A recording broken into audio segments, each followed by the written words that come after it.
वक्रतुंड महाकाय सूर्यकोटि समप्रभ निर्विघ्नं कुरु मे देव सर्वकार्येषु सर्वदा।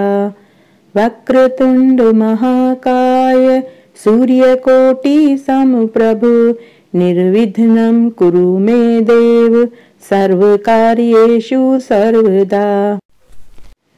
राधे राधे, जय श्री कृष्णा। मैं सीमा सिंह आप सभी को सादर प्रणाम करती हूँ। आज मैं आपको माघ मास की पूर्णिमा की व्रत कथा सुनाने जा रही हूँ। अहिल्या ब्रह्मा जी की मानस पुत्री थी। ब्रह्मा जी ने जब सृष्टि की रचना करी तब उन्होंने एक देवी को प्रकट किया।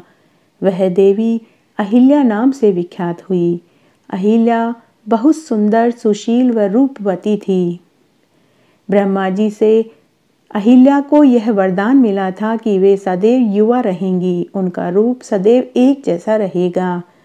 अहिल्या की सुंदरता के सामने सभी अप्सराएं फीकी पड़ती थी। उनकी सुंदरता, उनका रूप और यौवन देखकर सभी देवता उन्हें पाने को लालायित थे।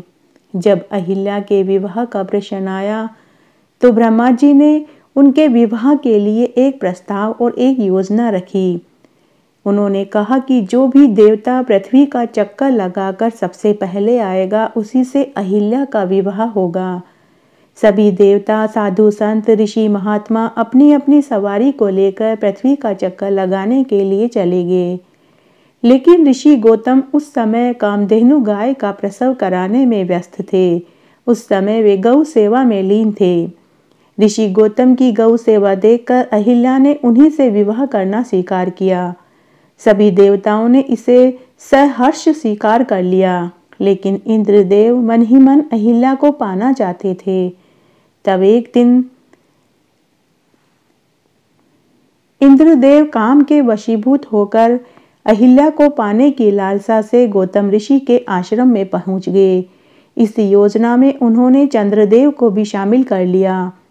चंद्रदेव ने अर्धरात्रि को मुर्गे की तरह भाग दी, जिससे गौतम ऋषि को लगा कि सुबह हो गई है। वे गंगा नदी में स्नान करने के लिए चले गए।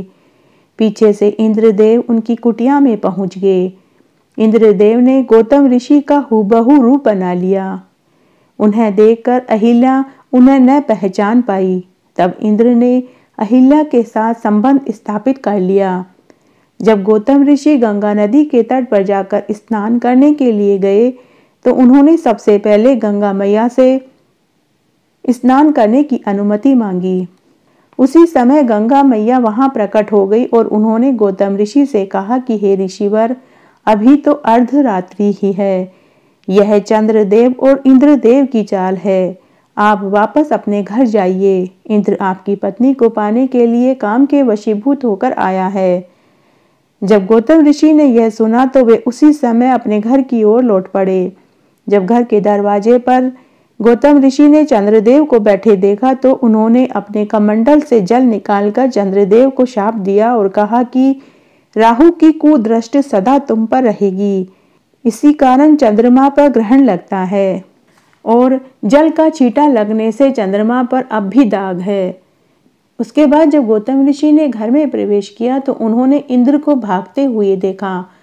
तो उन्होंने इंद्र को भी शाप दिया कि तुमने मेरी पत्नी का स्त्रीत्व भंग किया है, इसलिए तुम्हारे पूरे शरीर पर 1000 योनियां उत्पन्न हो जाए और तुम नपुंसक हो जाओ। तब उसी समय इंद्र के पूरे शरीर पर 1000 योनियां उत्पन्न हो गई और गौतम ऋषि ने अपनी पत्नी को भी शिला होने का शाप दे दिया, जबकि अहिल्या की कोई गलती नहीं थी। जब गौतम ऋषि का गुस्सा शांत हुआ तो उन्हें ज्ञात हुआ कि इन सब कार्य में उनकी पत्नी का तो कोई दोष ही नहीं था। तब उन्होंने अपनी पत्नी अहिल्या से कहा कि हे कल्याणी, मैं अपना दिया हुआ शाप वापस तो नहीं ले सकता, लेकिन मैं तुम्हें इस शाप मुक्ति का उपाय बता सकता हूँ। जब त्रेता युग में भगवान राम का अवतरण होगा तभी तुम्हारा उद्धार होगा। भगवान श्री राम के हाथों ही तुम्हारा उद्धार होगा। उसी समय इंद्र ने भी गौतम ऋषि से अपनी गलती की माफी मांगी। तब गौतम ऋषि ने 1000 योनियों के शाप को 1000 आंखों में बदल दिया।